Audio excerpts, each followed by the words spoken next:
My name is Stephanie Pellegrin, and I teach at Terrebonne High School in Terrebonne Parish. As an educator, I am passionate about actively teaching every student every day, bell to bell. I teach English too, therefore my students in this video are in 10th grade.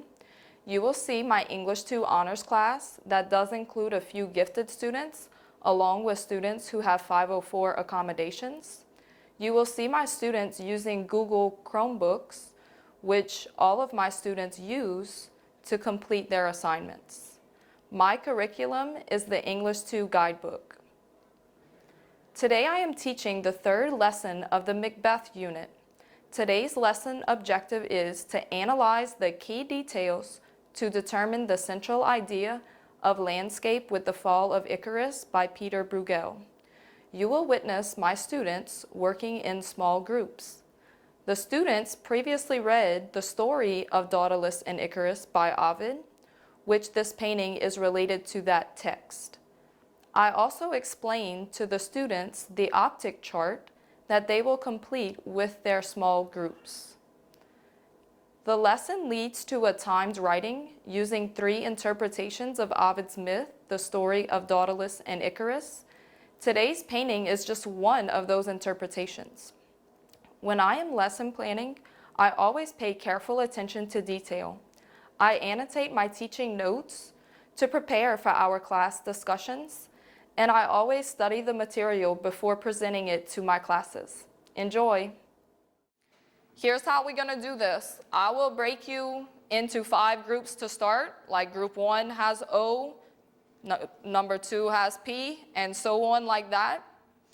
After the timer goes off, I will split you into different groups.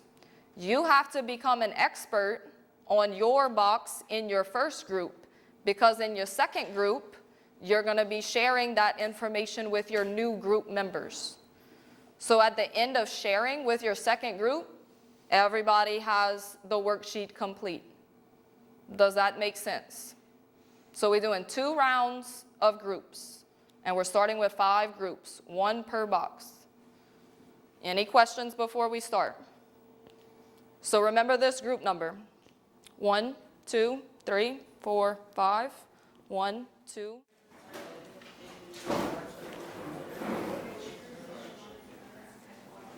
I was just starting off with like this painting depicts, and then we can get into the main subject of the visual. So obviously it's about Icarus falling into the water. Okay. When you first look at it, do you see Icarus immediately? Yes, that's the first thing I noticed. It goes away. But yeah, we could say that we see people going on about their daily routine. That is more of the main focus, because how large is he compared to everything else? It's pretty small. Very small. So he is not the main focus of the visual.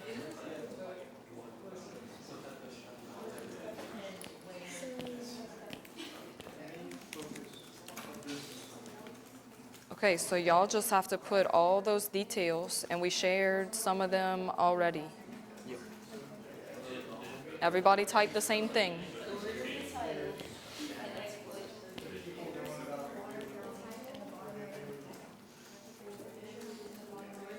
I is for interrelation. Okay, y'all just have the T box. Yes, What did y'all put so far for title? but it specifies who fell in and shows in the painting where he fell. Okay. Focus more on the significance of the title. It does name who fell. The painting does show where. But what is the key word of the title? Landscape, not Icarus. It's in landscape. The painting's in landscape. So the title, but look at the title at the top of the painting, Landscape with the Fall of Icarus. Just a random landscape, and then there just so happens to be Icarus falling in the water. So again, what is more significant in the title? The landscape. Icarus is just an afterthought. If they wanted him to be the focus, it would say The Fall of Icarus in a Landscape. But that title, the wording is important. So think about that and add more to your box altogether.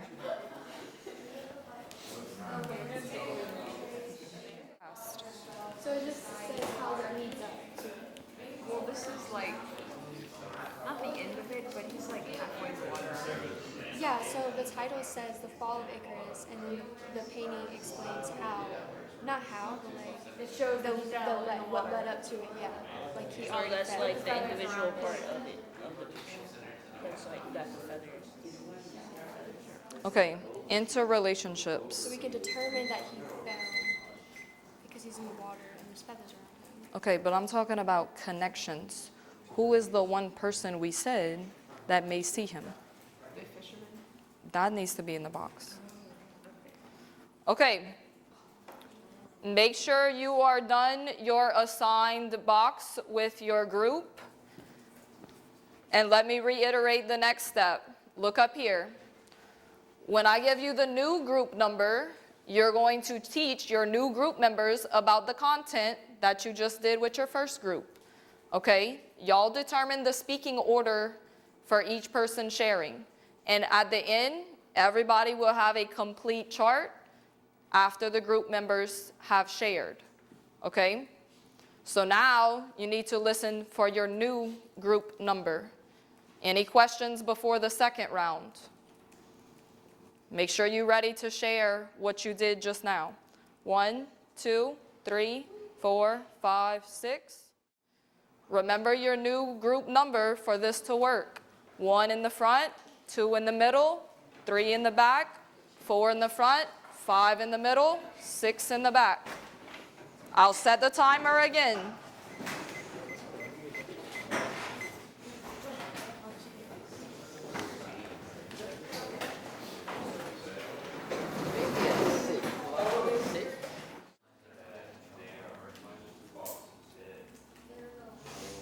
Now, interrelationships is if we see connections between the characters. Who would possibly be the only one with a connection to Icarus? The fishermen are in trouble. Put that in the box.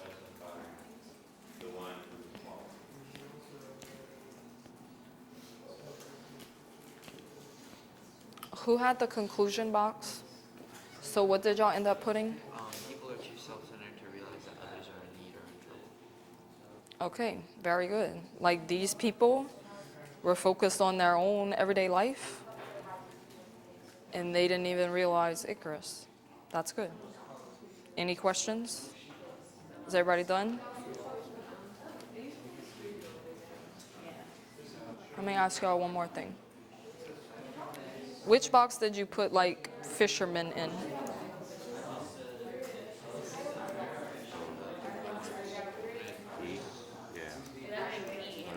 P and I. Okay, now, does anybody know like a more technical name for a fisherman? There's another word for a fisherman.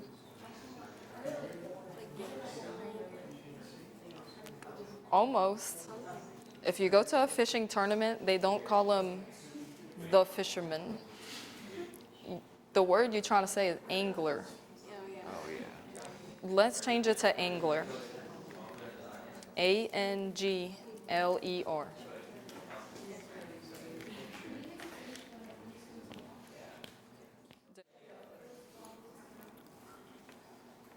Who had the conclusion box right here? Kurt, what y'all put? People are too self-centered to realize when others are in trouble. Okay, that's what y'all need to put.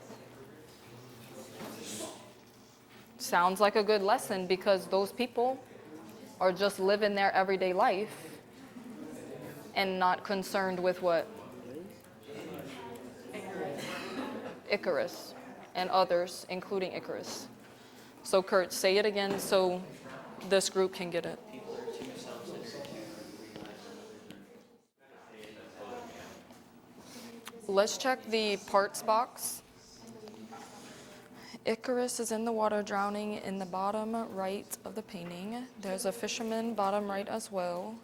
shepherd in the middle appearing to look up, farmer plowing.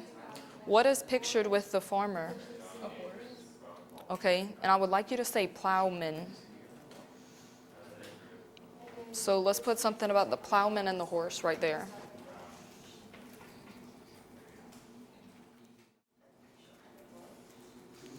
Let's look at the I box.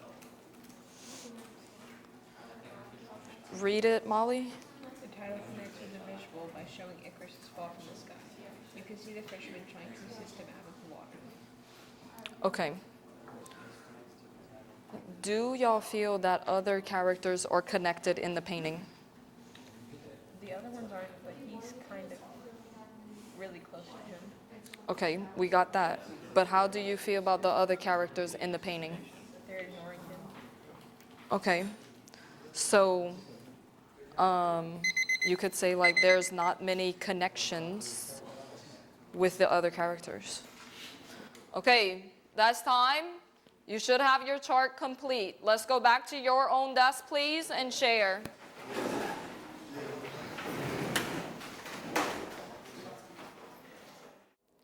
The lesson objective of analyzing the key details to determine the central idea of landscape with the fall of Icarus by Peter Bruegel was met. The evidence that students met this objective was their completed optic charts. Through my discussion with the small groups, I can tell that students grasp the main focus of this lesson.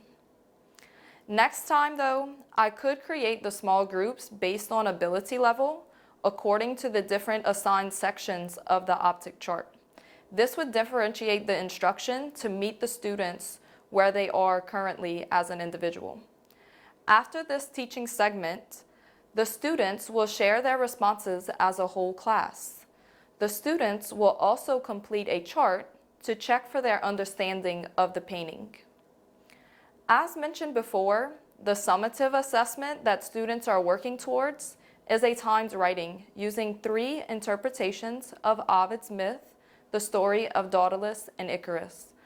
I believe at first my students were camera shy, but overall they enjoyed this process. Thank you.